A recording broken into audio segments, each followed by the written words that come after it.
you a nerd who thinks that Rush is not nerdy enough for them? Who thinks that Tool is not complex enough? Who's always disappointed by the fact that they don't have enough time to listen to their favorite song on their way to work, even though their work is 20 minutes away? Do you have no luck at your love life? Well then, this band and this video is the one for you.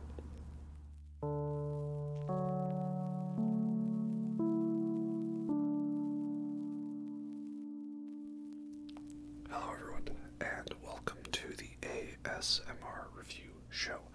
For this video, we are going to be talking about the band Dream Theater, who is one of my favorite bands, which is why I like to make fun of the Dream Theater fan stereotype, because I'm one of them, right? So apologies for my comments at the start of the video. I'm just having a little laugh, because Dream Theater are very nerdy, technical, complex, progressive metal, and lots of influences from bands like Rush, Iron Maiden, Metallica, Queensryche, Pink Floyd.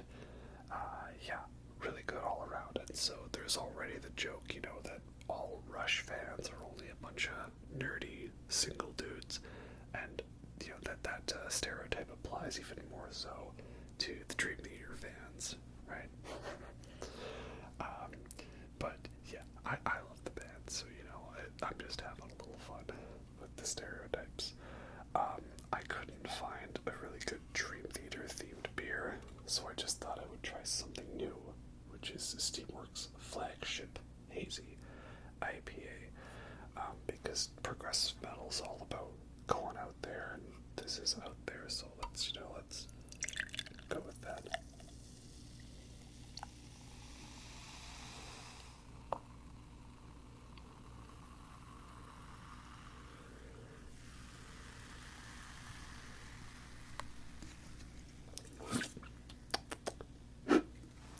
Very nice, indeed. Just, oh yeah, lovely cloudy beer, good fruit notes in it.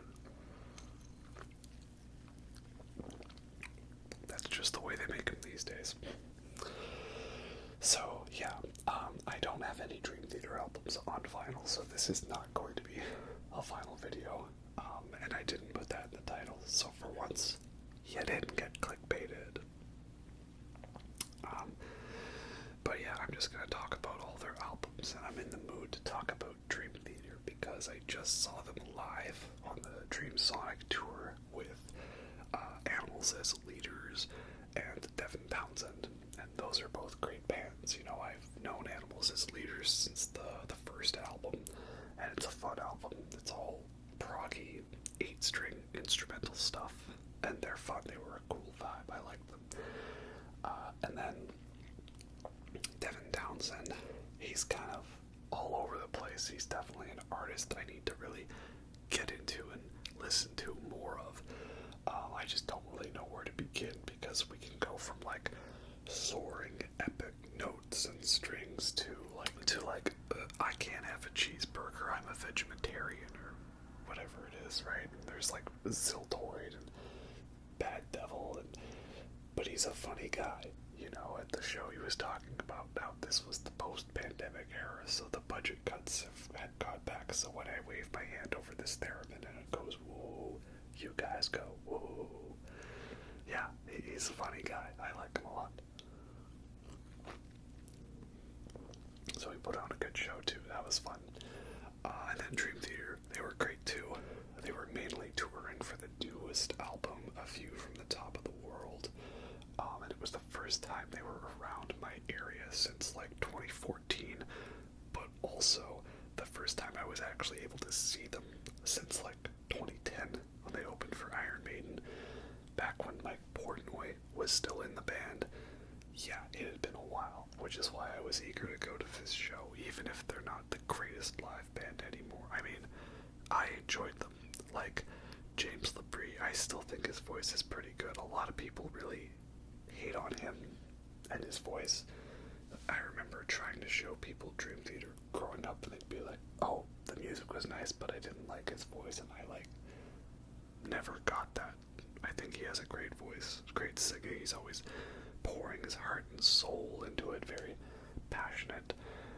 Yeah, and I thought he sounded great at the show. And the rest of the band was obviously on point. I only wish it could have been a longer show, you know, just like Dream Theater doing the evening with tours would have been fun. But alas, we are beyond that now. I think they probably haven't done that in a while, except for the Astonishing tour. So yeah, very fun show, and it seemed like the set list was constructed to pull out all of the songs that get me in the feels when it comes to Dream Theater songs, so that was good too. Oh yeah, very emotional songs, alright. But yeah, I'm going to talk about all their albums because I'm in the Dream Theater mood, and it's nice because I hadn't been into the band for a while because there was the whole thing with their drummer, Mike Portnoy, leaving, and then Mike Mangini coming in, and he's a real great drummer, and I like his style, but I feel like it seems to me he hasn't contributed too much creatively to the band yet in terms of like lyric writing.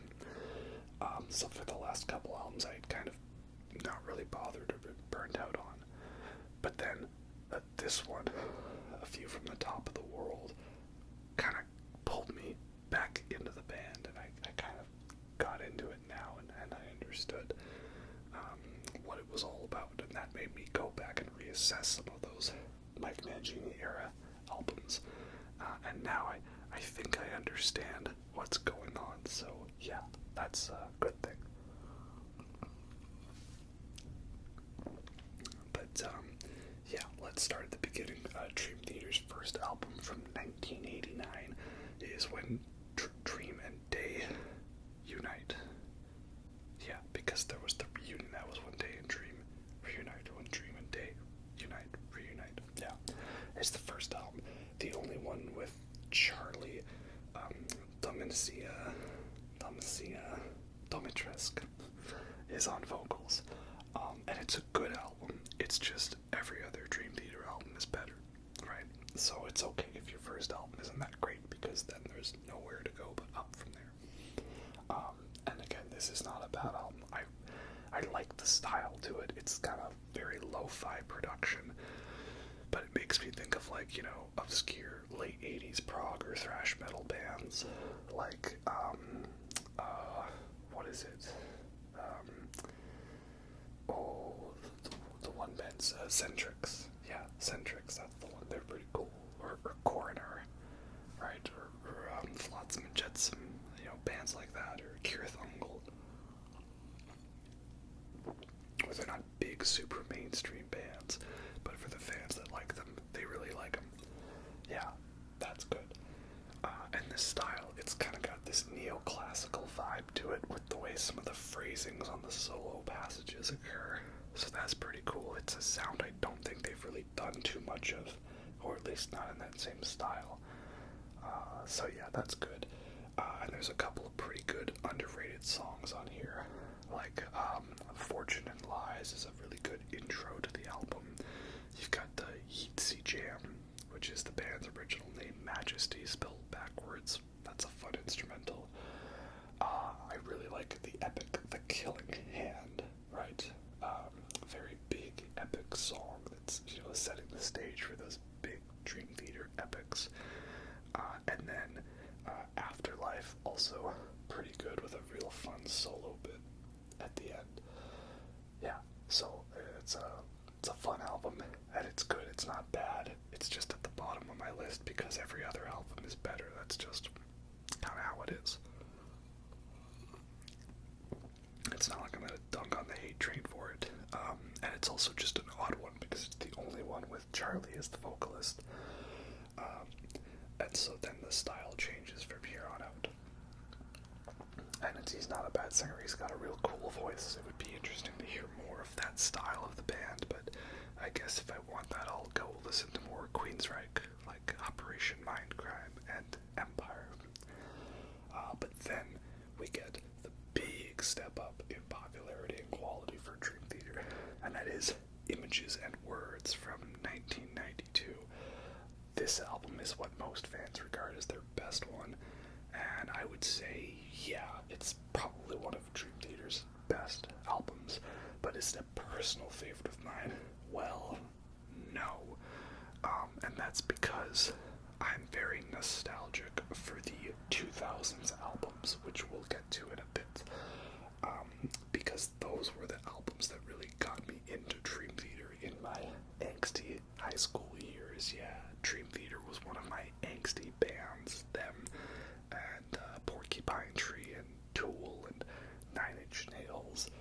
Yeah, stuff like that.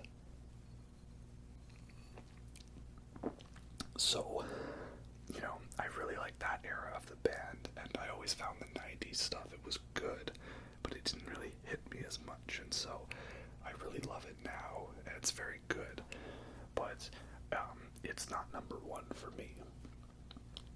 But it's easy to see why it's number one for the band and so many other people. It's a very well-structured album.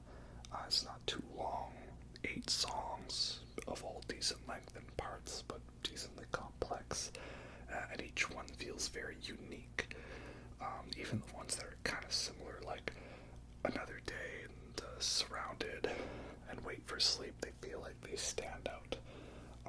And I love the sound and the production to it. It's just got this vibe. It's like the sound of the album. It gives me this image in my head, you know, images and words. So yeah, it's very good. Every song is amazing, some of their best. You know, you listen to this album and you start with the band's biggest hit, Pull Me Under, and that's a good one. And then it just keeps going. Another Day is great. Take the Time. Surrounded, Metropolis Part 1, The Sleeper and the Miracle, with a big, crazy, insane jam in the middle that would become the staple for lots of Dream Theater songs, to have big, proggy wankery, because that's really what this is all about. And then great shredding songs like Under a Glass Moon, and then emotional ballads like Wait for Sleep, and all of the feels in the closing epic, Learning to Live. Yeah, that's got some of my favorite Dream Theater moments, like him hitting the real high note leading into that solo, the outro bit with the bass riff that builds into so many other things. It's great. That's why the best Dream Theater albums always end with a big epic song like Learning to Live. That is good. So yeah, this one is the best Dream Theater album. Probably it's the fan favorite one. I get it, but it's not number one for me. I don't even know if it would be number 5. The ranking's a little difficult, but I know what the top few are. So yeah, then you see there's two kinds of people: those who prefer images and words, and the second kind, which is me. That is, I prefer the next Dream Theater album, 1994's Awake.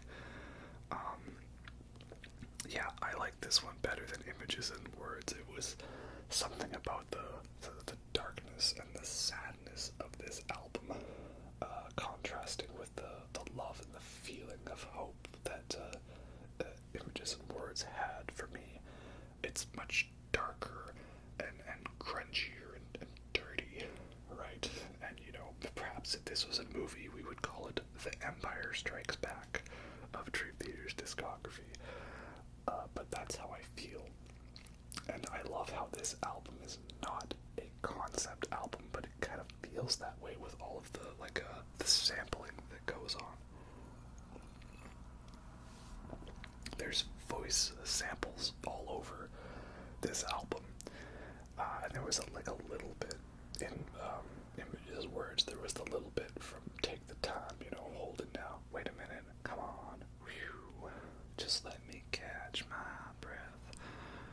But here there's all over, you know, 6 o'clock on a Christmas morning. I know all about the honor of God, Mary Jane. The only demon is around you, is inside you. I haven't behaved as I should. That house is locked. That door is locked. Yeah, try going at the swimming pool. He doesn't love you, but I love you. I want you to have your own thoughts and feelings, even as I hold you in my arms. Right? They're all over the album. was it meant to be this theme? I don't know, but I something about that, it feels like it ties it all together, even if it's not really. So I like that. And I'll admit the album doesn't have the strongest opening, you know. There's some good songs. 6 O'Clock, Caught in a Web, Innocence Faded. Those are good ones, but they're not masterpieces, okay? But then after that, it just keeps getting better. And that's why this is a rewarding album to listen to for me. It just, the more it goes on, the better it gets. This is why I was so bummed that I missed the 2014 tour, because they were doing like the entire second half of Awake, pretty much, including Space Divest. We'll get to that one. Then you got the A Mind Beside Itself suite, which is just, again, dark, grueling, and epic.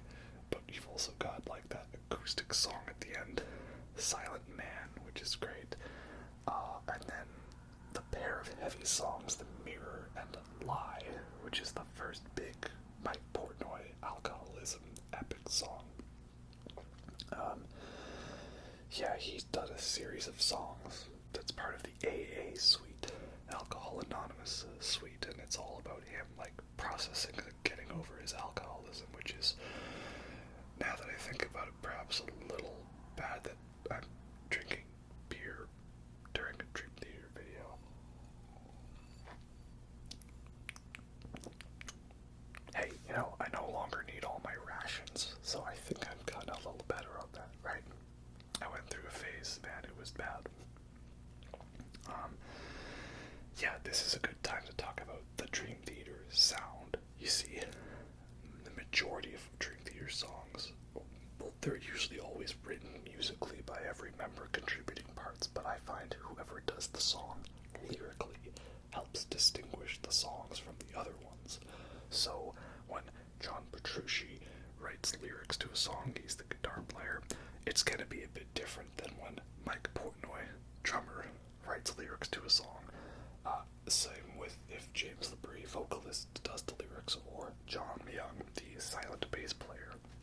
Right, he does a couple here and there. I don't think I've seen Jordan Rudess do lyrics. At least I can't think off the top of my head. Right? And Kevin Moore, he did some lyrics for songs. He was the original keyboard player, and most of the ones on this that he contributes to are very dark, sad songs because he was depressed and decided to leave the band after this album, which makes that final song, Space Divest, even more emotional of a gut-punching song, especially how very un-Dream Theater it sounds. You know, the piano is very forefront. It's really a piano song that just happens to have other instruments in it. It's not about shredding guitar or wankery or time signature changes or anything like that. No, it's such an anti-Dream Theater song, and that's why I love it. But yeah, each band member doing the lyrics to bits gives it a different feel. Kind of like how all the Beatles songs are like Lennon-McCartney, but it's really one of them was doing it, you know? Like, that's a Paul McCartney song, but it's credited to Lennon-McCartney, and that's a John Lennon song, but it's credited to Lennon-McCartney, right? That's how I view it, at least, and that will be a point of criticism I have when we get to some of the later albums in the Mike Menji era. And yeah, we've got Scarred, which I think is a very underrated epic. So many great, beautiful moments, and Lifting Shadows Off a Dream, the first of the band making ballads that remind me of U2, and because I like U2, that's a good thing. Yeah, it's such a great album. I love it. It's probably my favorite one they did outside of the 2000s era. So, might be a controversial opinion. I definitely have a couple on this band. But I love it a lot. After this, Kevin Moore, keyboard player, leaves the band. James LaBrie also got real bad, like, food poisoning, I think, and he fried his vocal cords, so that's why he doesn't go as much for the high notes on this album. Yeah. But they put out the EP, A Change of Seasons, which is worth mentioning. because it's an EP in name alone. It's actually longer than Dream Theater's first two albums because it has a 23-minute epic song on there, referred to as the band as a little something we came up with in 5 minutes to hold you over till our next full album. And this is also the first one with Derek Shrinian, I believe is his name, second keyboard player. He's pretty good. I like his sound. I think he's underrated because he's not in the band for very long. I don't think he gets as much credit as he should. Though he's cool. I like him. Yeah. Change of Seasons is probably like one of the top 3 greatest Dream Theater songs.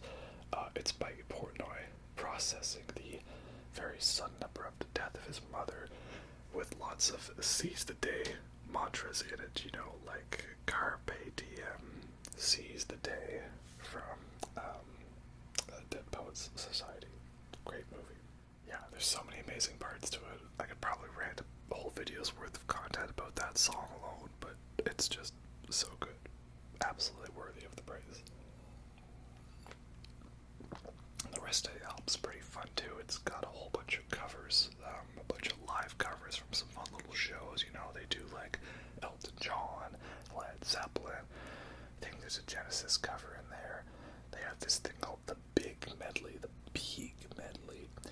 and it just goes everywhere from Pink Floyd to Queen to Kansas.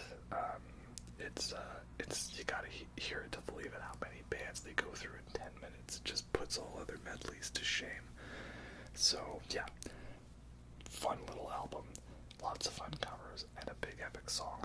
Still worth checking out despite being an EP. And then that gets us to probably the most controversial album in Dream Theater history, and that is 97's Falling into Infinity. This is the odd one because it was a very studio interference album. Like, they brought in other producers to try to make the band more of a hit. Like, Desmond Child helped produce a song on this one, or write a song.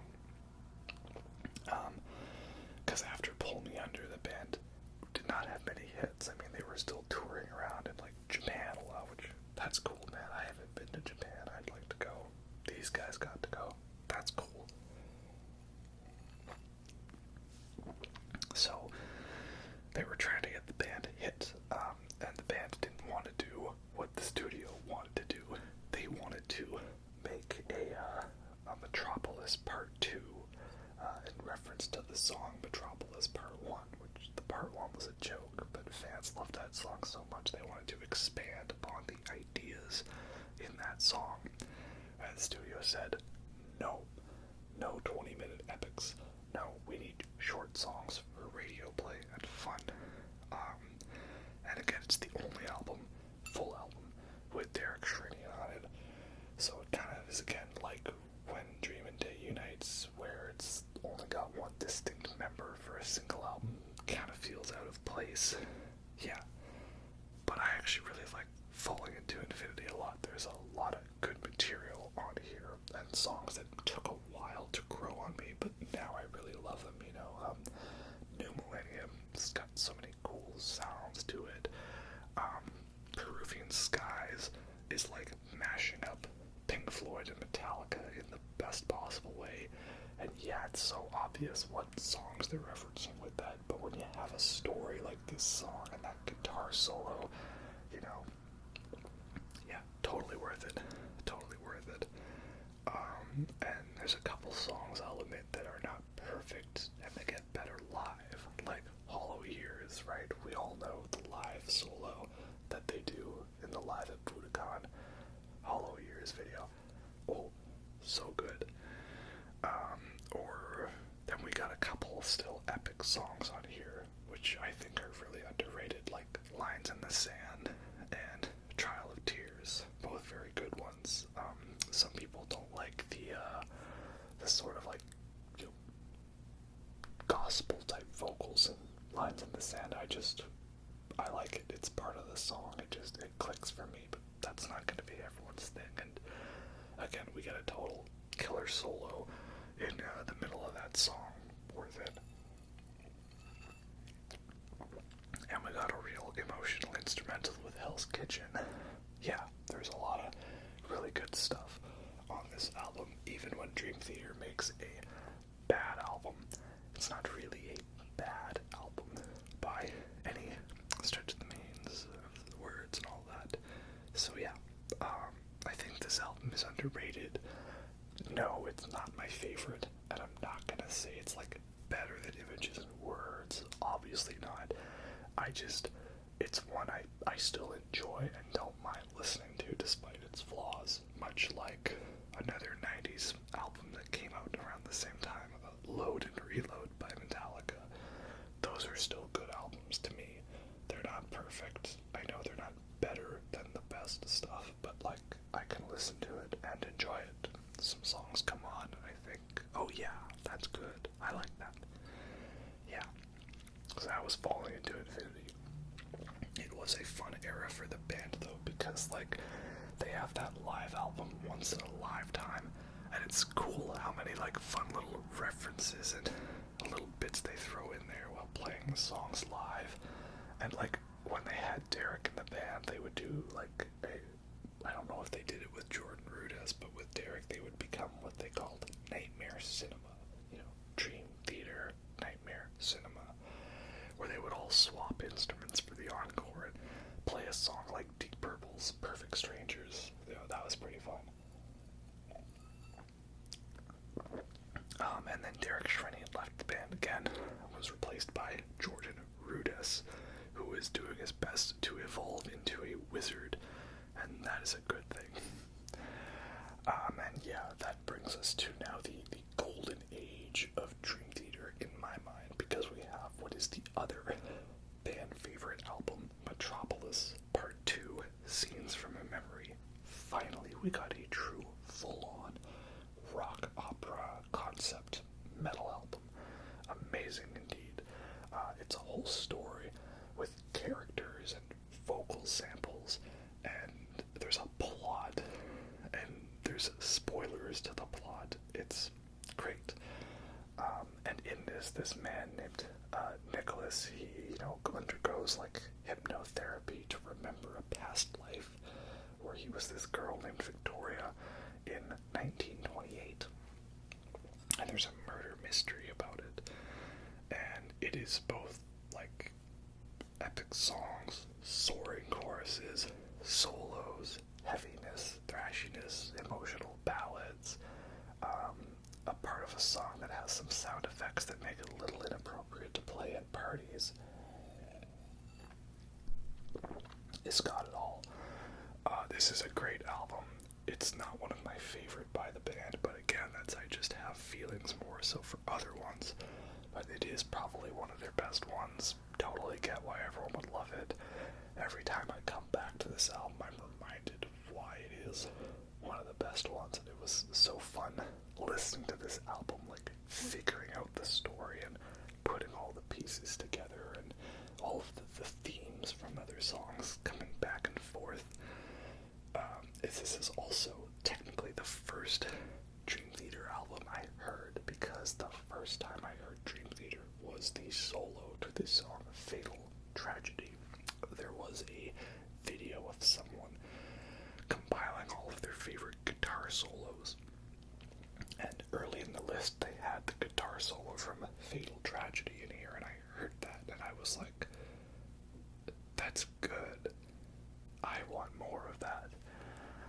And there was a couple other solos from Dream Theater within this list. The other two I distinctly remember were Stream of Consciousness and As I Am, which we'll get to those ones. But yeah, that was what got me into the band, and I saw all of the album art, and I was just like, this is so cool, I want more of this band, and that's just clicked for me, and it was great.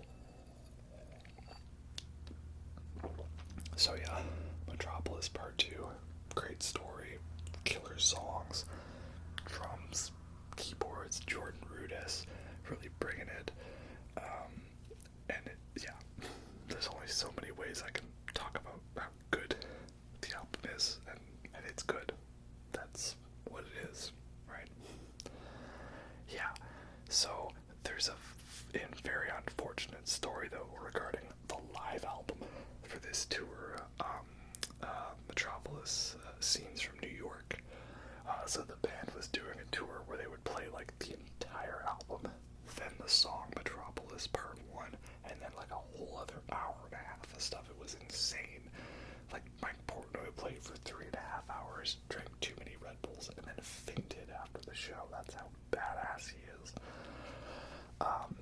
But yeah, the unfortunate thing was they recorded a live album in New York. Okay, and Dream Theater's original logo was like a burning heart with like a cross of thorns in it. Crown of thorns. Okay, cool, fine, burning heart, that's cool. So they changed the burning heart to a burning apple because it was from New York, you know, the red apple. And they put that burning heart apple against the New York skyline. So we've got New York on fire with a skyline and a burning apple. And this album was released on September 11th, 2001. What are the odds?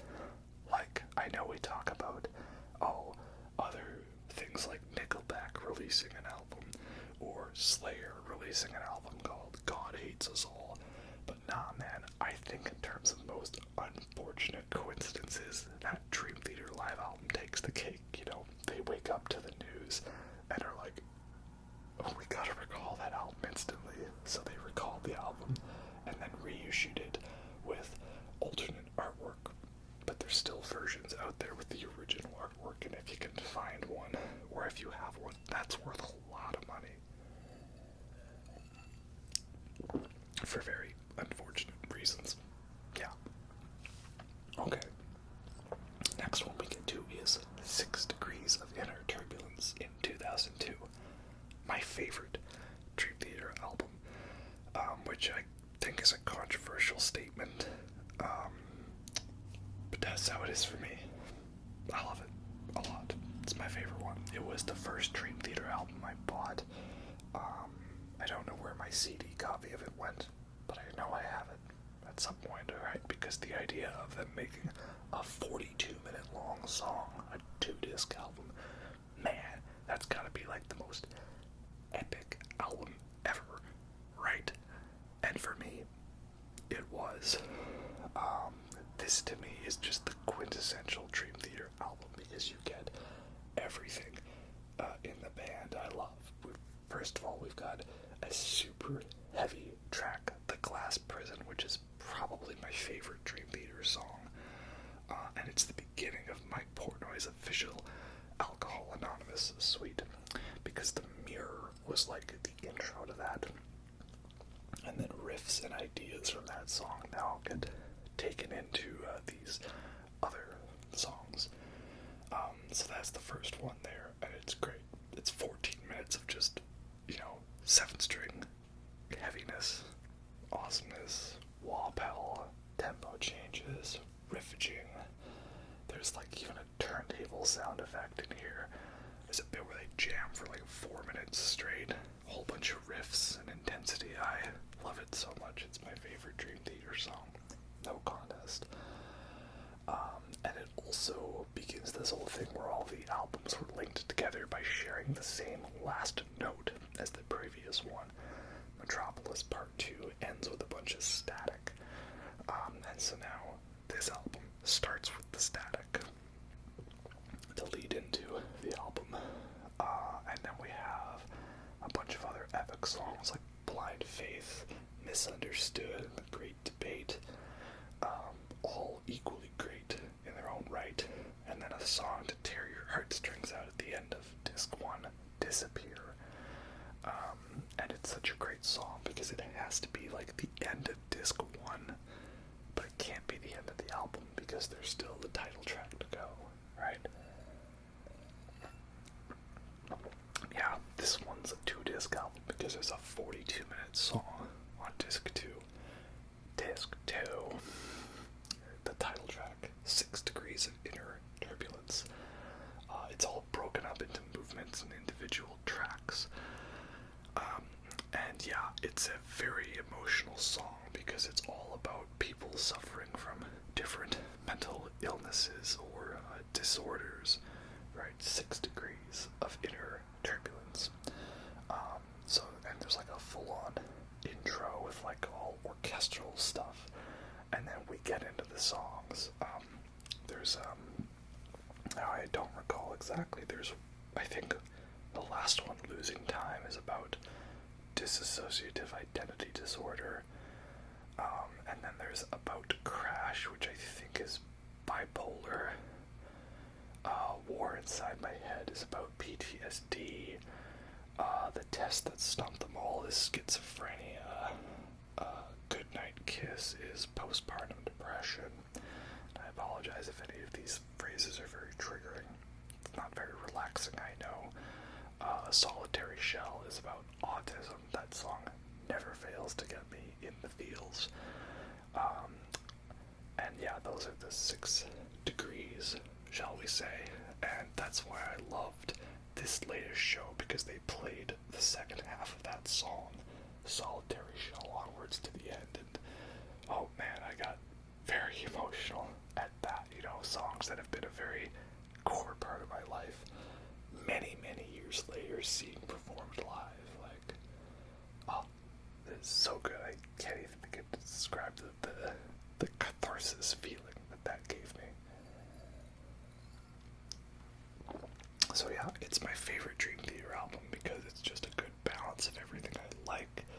The sound, the quality, the production, the heavy, the light, and there's just so many topics that just really resonate with me.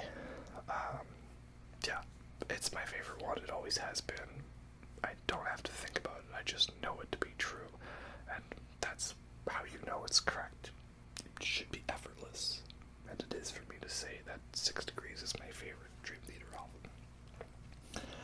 And then they go completely into the deep end of heaviness with 2003's Train of Thought, which is another one of my favorite Dream Theater albums. This one might be my second favorite. It's a tough contest between that and Awake, but I think it's this one.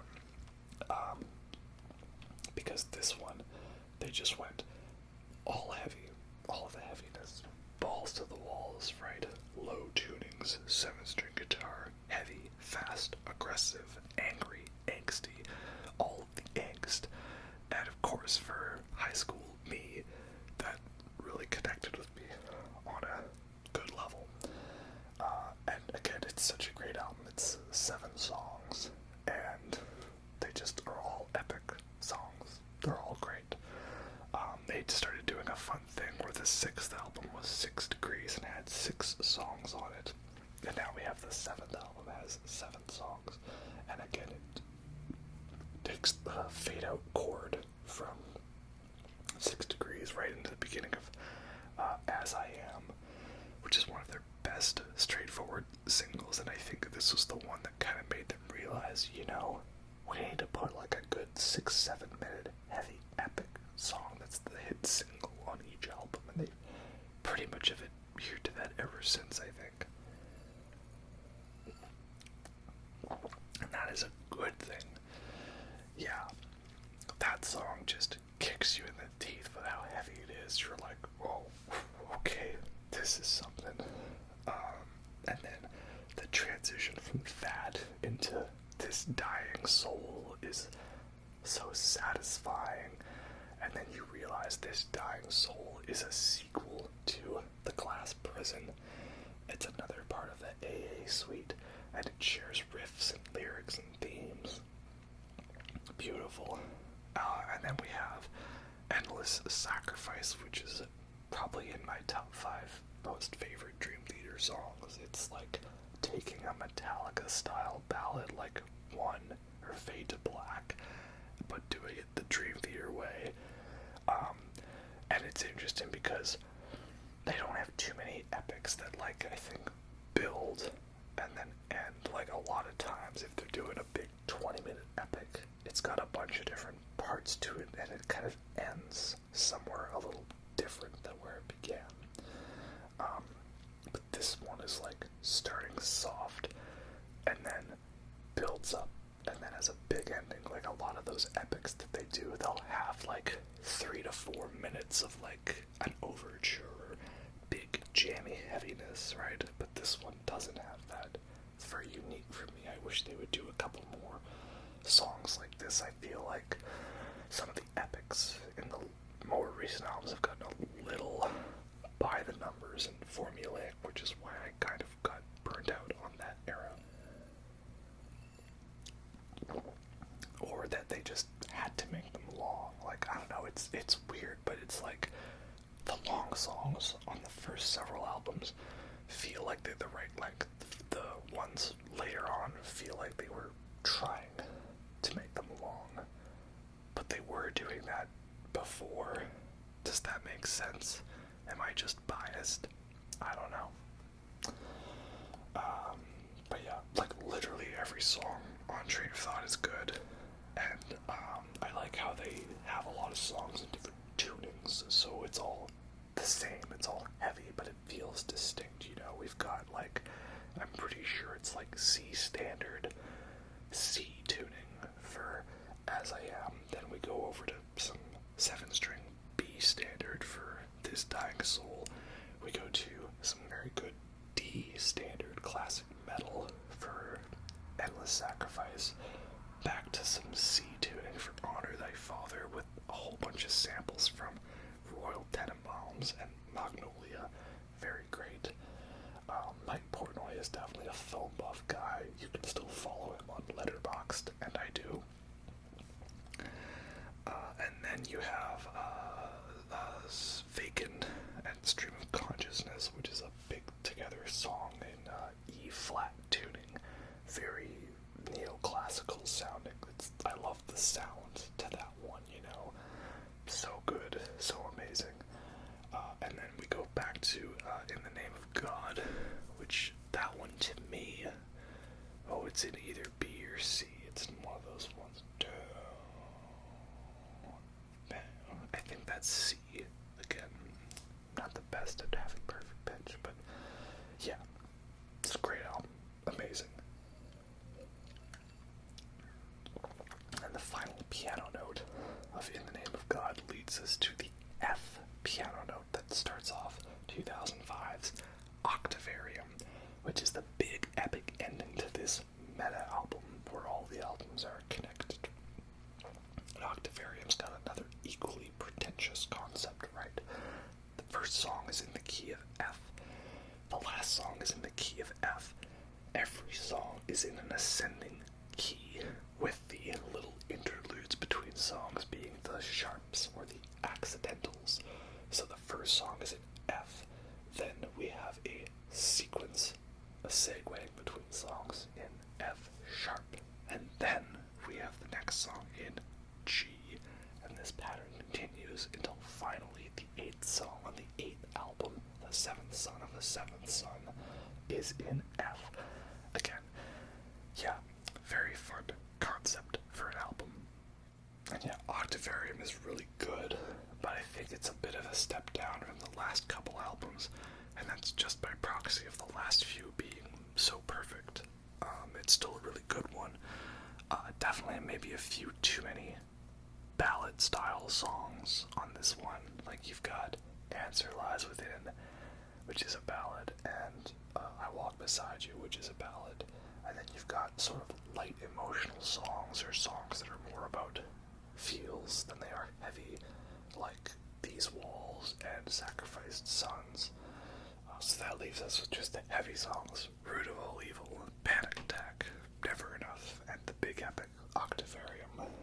Yeah, so they're all really good songs. It's really great. It's a fun concept. It's so tightly packed the way they make this album.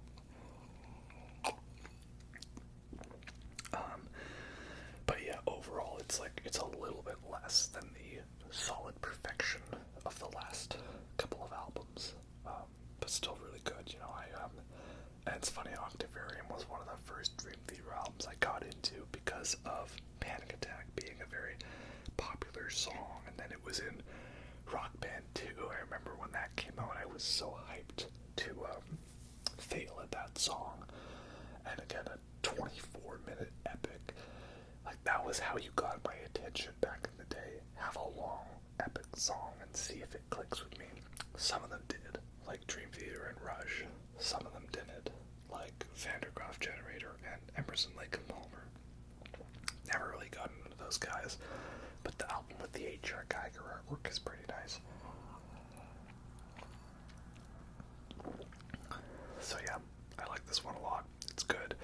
And I know that's a controversial thing because a lot of Dream Theater fans rank this one very low, and I don't. I rank it decently high. And that's the end of this series of albums all connecting. Next we get two more albums in the Night Portnoy era, which are definitely both kind of that more angsty style, shall we say. And that is, we have 2007's Systematic Chaos, which was the most recently released album when I got into Dream Theater, and I love this one a lot too, which I think is also unpopular. It's an interesting album because there's kind of a balance between these next two, this one and Black Clouds and Silver Linings, because Systematic Chaos, most of the lyrics are all about like fictional stories or fictional characters or concepts. You've got this kind of bookending epic in the presence of enemies, wish you were here style, shine on you crazy diamond style, which is such a badass tale of like a guy being taken in by the Lord of Darkness to fight for his enemies and then eventually turning his back on the Lord of Darkness. Like, yeah, that's great, you know. I do not fight for you, Dark Master. Brilliant. And then we've got other fictional songs like Forsaken being about vampires. Okay, yeah, that's like my everyday dream, you know. Some hot vampire comes into my bed and takes me away. Oh no, whatever shall I do? Or then like some Lovecraftian inspired songs like Dark Eternal Night, right, where they just wanted to go all of the heavy, all of the craziness, right? That's such a fun song. It's the band's having fun with that one, and I have fun with it. And my favorite tidbit about that song is the slow heavy riff at the end. You know, it's again such a great example of when they bring back the riff, but slower. And that is that there wasn't supposed to be a keyboard solo over that ending. Jordan Rudess just happened to be listening in and improv'd it, and they recorded it and kept it. It was all first take improv, and it's a very fun keyboard called a Continuum. And I would really like to try one of those. It's like you tap on a pad for the keys rather than there being actual physical keys, so you can slide between notes, but then you can also slide up and apply pressure to cause a vibrato effect. Yeah, it's real cool, and it usually has such a very dirty, distorted sound. So I like that. And then we've got other songs that are really good and underrated, I think, like Ministry of Lost Souls and Repentance. Very haunting song with all of these vocal samples from Mike Portnoy's friends, and like I can hear Steven Wilson on there, and Mikael Ackerfeldt, or it's just Michael, I guess, Michael Ackerfeldt from Opeth. I assumed it was Mikael. It's just Michael. Yeah, so I think it's another really good album. Do I like it better than Octavarium? That really depends on the day of the week. I think I put them at about equal. Though this song, this album, I think has a bit more variety for me in that way. So, yeah, that's a tough decision. But Train of Thought and 6 Degrees are better than these ones. Yeah.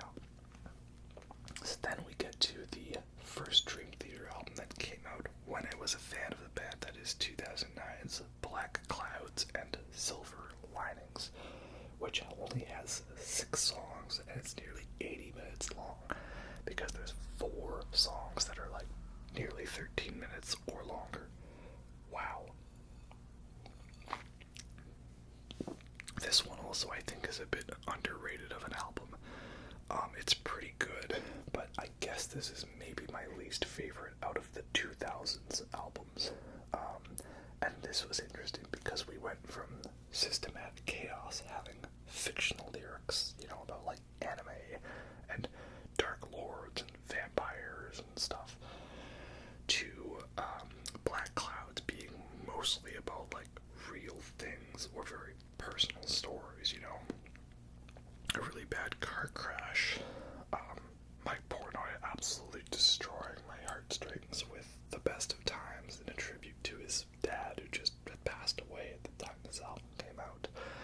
Also the big epic conclusion to the AA Suite, and John Petrucci taking what's just some average misunderstanding story about him meeting some dude in Tuscany who gave him a little bit of a scare and turning that into like a 20-minute epic that's like got some of the most beautiful pieces of music I've ever heard. Damn, man. That's good. I like that. Yeah. So it's mostly true stories or stories that are more personal to the band, right? So that's an interesting concept to it. What's it like? Well, again, they're mostly pretty good songs. Lots of feels to the bits. Some heavy bits here and there. A lot of that dark edginess. Maybe one of the more darker and edgy albums since Train of Thought or Awake. So I like that. But ultimately, there's a lot of hope and light in those last few songs, like Best of Times and Count of Tuscany. Some of the lyrics are like a little silly, as people have pointed out. But it's kind of an interesting concept, silly lyrics, but total straight-faced music. I liked it. I like it a lot. I guess, though, this one, probably weaker than Images and Words and Awake. Better than Falling into Infinity, but then worse than everything from Metropolis Part 2 onwards. Yeah, I can understand why fans were a little disappointed. Me at the time, an eager young Dream Theater fan, I was just excited for new music, and we got it. But this did mark the end of an era, because after Dream Theater went on tour opening for Iron Maiden, which I thankfully saw them for, Mike Portnoy left. I think this was because he wanted to take a break from the band and focus on one of his many other side projects, and the band said no. So therefore he left, which is unfortunate. So then they brought on Mike Mangini as their new drummer. They actually had some kind of weird, like, semi-reality TV thing about the auditions, and it's a little odd. I remember watching that thinking, Thomas Lang, he's right there. Thomas Lang is so good, he can do a better drum solo than me before he even sits down at the drum set. Oh well. So yeah, I'm not intending any disrespect to Mike Mangini. He's a very good drummer, amazing player, very good. I just feel that, like, Mike Portnoy had a lot more in terms of, like, musical contributions to the concepts of the band. He'd be, like, picking out the set list each night and changing it up. Or he wrote a lot of the lyrics, and so you had Mike Portnoy's songs and John Petrucci's songs. Mike Mangini doesn't really write the songs that much in terms of lyrics, so we don't really get his songs. It's the all John Petrucci show, which is why I feel a lot of the stuff gets very samey sounding and very formulaic and repetitive. So yeah, I'm not saying I dislike the new Mike. I'm saying I like him and I want to see more, right? I'm encouraging, I want these guys to do well because I would like Dream Theater to keep making music, and I want it to be good music. Is that so wrong to think? I don't know. But yeah, so we get to 2011's A Dramatic Turn of Events, which is an album I, at the time, hated on principle because it did not have Mike Portnoy. Over the years, going back to it, what are my thoughts on it? Well, I think it's a good album. personally, out of all of the Mike Mangini albums, this one is my least favorite, which I think is also a controversial opinion. And that is because I really love the second half of the album. The first half to me is very mid-average or meh. On the Backs of Angels is a good song that sometimes I'm in the mood for, but in terms of the, early released single songs, it does not compare to A Rite of Passage, or Constant Motion, or As I Am, or Panic Attack. Just does not vibe with those songs as much. And then Build Me Up is just kind of like try hard angsty. I don't know, it just doesn't sit right with me. And then, what is it? Lost But Not Forgotten is a good song. If it were not 10 minutes, this is where I feel like they were trying to hit that 10-minute mark with some of these songs. This one and Outcry in particular feel stretched thin. Good moments on there, good riffs, but not nearly as tight and concise as some of the other past 10-minute epics, unfortunately. And yeah, it just feels a little formulaic, right? Like, this is the life. It just seems so generic for a Dream Theater song.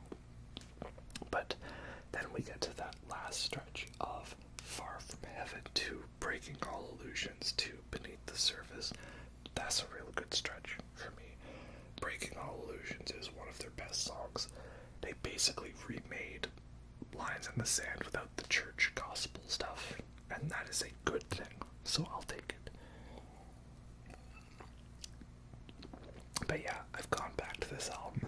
I like it more now than I did at the time, but ultimately, I wouldn't put it above any of the 2000s Mike Portnoy albums.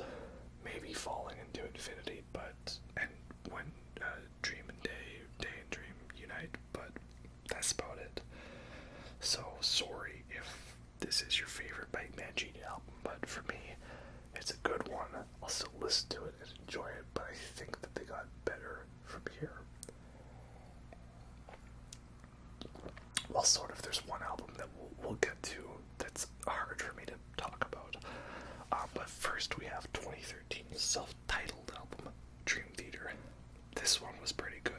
This was the one that made me a little more invested because, to me, it was a better balance. There's not as many long songs, so there's not as many boring jams. They're more tight and focused. I like the songs a lot. Enemy Inside, I think, was a stronger hit single than On the Backs of Angels. It was more focused, right? I like the sound on this album.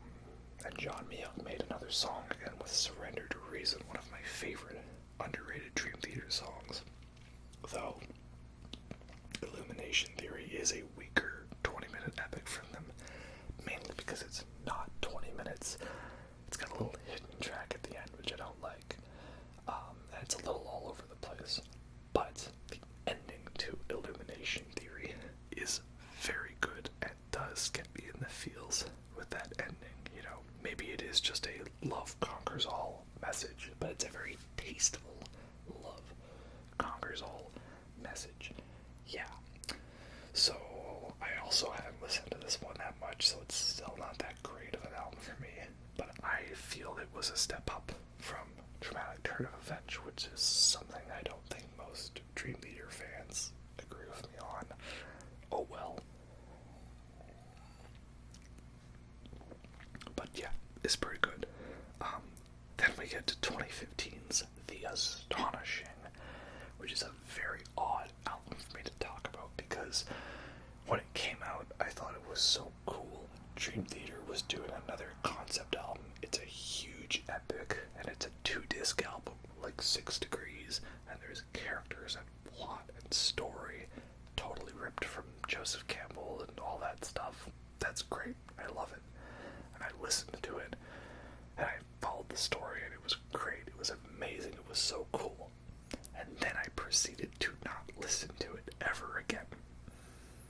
Oh, see, this is the problem with The Astonishing. It's really good, and it's so well made,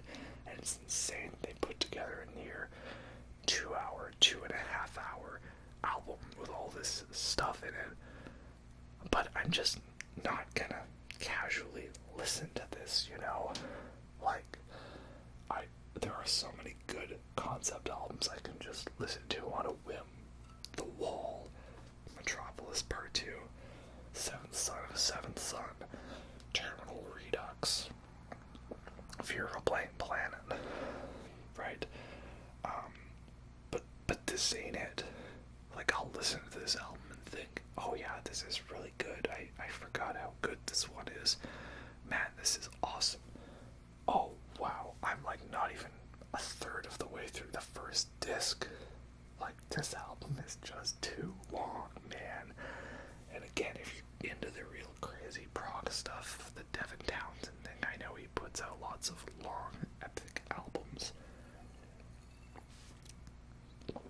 Maybe this one is more for you, but for me, this ain't it. So, The Astonishing is not a bad album, it's just the one that I listen to the least and have the least interest to listen to myself. And there is good music on there, but like, I thought about it, like, I haven't listened to it at all since it came out. And even when I went through my Dream Theater kick, getting hyped up for this concert I saw, I still barely listened to it. So yeah, it's disappointing. It's odd in a way. Again, it's not bad, but I just don't listen to it, if that makes sense. So if you're a fan of this album, that's great. I totally get it. It's just with music, it's a bit different. Like, you know, there's movies where they're like, you don't just watch them all the time, but they're really good. And it could be because it's a big, long movie. It could be because it's kind of dull. Or it could be because it's too upsetting to watch, you know? Movies like Schindler's List, or JFK, right? Not ones where you're just gonna casually throw them on, right? Those aren't the same as movies like Top Gun, you know, or Aliens, where you can just watch them at a whim. But does that make them worse? Well, no, they're good. But with film, it's kind of okay. With music, you kind of want to be able to, like, listen to a bit of it here or there, casually. And I just can't with The Astonishing. So, yeah, that's why it's not ranked very high for me. And then it wasn't for, like, 4 years until we got another Dream Theater album, which is quite long by their standards. And that was the album Distance Over Time, an album that I almost completely glossed over when it came out. I heard the lead single, Fall Into Light, and thought it was good, and then I tried listening to the album and I did not care for it. I could barely get past Untethered Angel, so I just forgot about it, and it left my mind until many years later.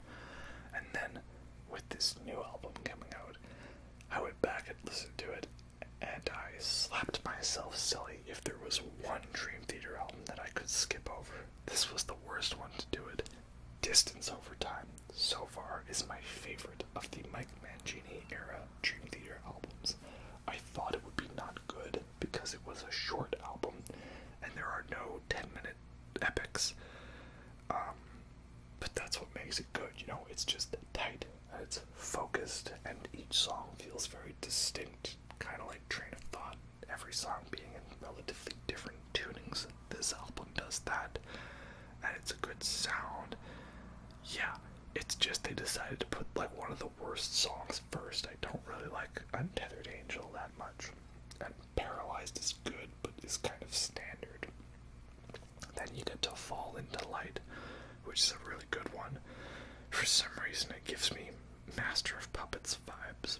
I don't know why. Maybe because it has a clean part in the middle. Yeah, that one's good.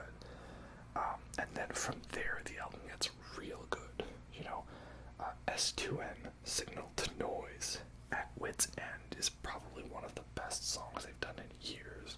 Pale Blue Dot, even a slow ballad like Out of Reach, it is good. And Barstool Warrior was what I thought would be a silly song, ended up being one of their more Rush sounding songs in a very good way. that kind of blew me away. I was expecting to hate this album, but no, it's really good because they dealt away with all the big epic stuff, and they're like, you know what? Let's just make the song the length it needs to be. Let's not worry about making it overly long. Just here's the album, and it's nice and short and sweet, and that is a good, very nice and easily digestible little package of an album. My favorite Mike Mancini one.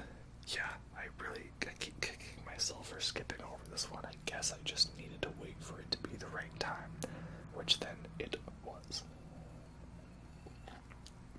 And at last, that brings us to the most recently released Dream Theater album, A View from the Top of the World, which this album is very good. Not as good as Distance Over Time, but it's a pretty good one, because this was the album that made me reassess my views on Mike Mancini Dream Theater, and it got me back into them, right, with that song, The Alien, which is such a good song. Maybe I'm biased because it's sci-fi and aliens like my favorite film franchise, but it works for me, you know. Go ahead and surface me. Alright, they did. Yeah. So that song is just great. So good, so well done. It's a good blend of having your big epic intro and punchy verses and wankery, but still being under 10 minutes. Very good. And the rest of the album's very good too. Answering the Call, Sleeping Giant, Awaken the Master, Transcending Time, Invisible Monster. These are all very good songs, very distinct from each other. If I had one critique of the album, it would be that the main 20-minute epic, A View from the Top of the World, is kind of one of their weaker ones. It just feels a little too disjointed for me.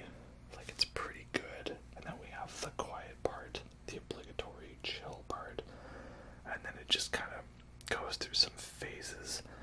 Seems like it's gonna have that epic bit where the key changes over into like E flat or C sharp, and then it just kind of stops, and I'm like, oh, that was it. That was the end. A little anticlimactic, you know. Maybe one of the least climactic 20-minute epics that they've ever done, which is a little disappointing. But overall, it's still a really good album. And again, this got me back into Dream Theater, made me go back and realize, oh, I like Distance Over Time. Oh, Self-Titled is pretty good. Hey, I was too harsh on Dramatic Turn of Events. And The Astonishing, it exists, but I have not really listened to it. Yeah. And then I went and saw Dream Theater live, and it was a great time. And yeah, that's that. There's my big rant on all of the Dream Theater albums. I'm sure they'll be putting out something new soon, hopefully, as it has been several years since A View from the Top of the World. And that was a good album, so I hope they keep that energy going. I guess we shall see.